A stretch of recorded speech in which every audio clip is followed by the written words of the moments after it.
الشيطان الرجيم بسم الله الرحمن الرحيم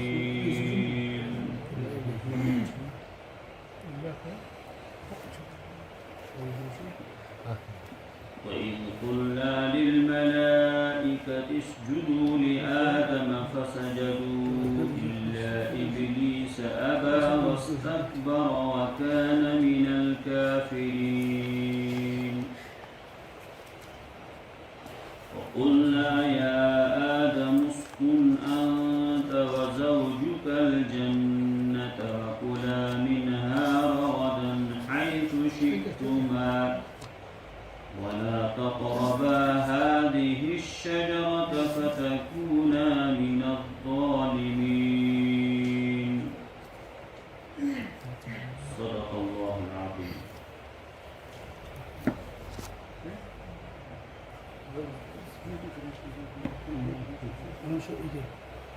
هذه الشجرة تكون من الظالمين.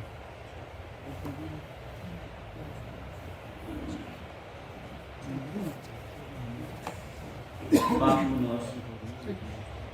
Beyan çana.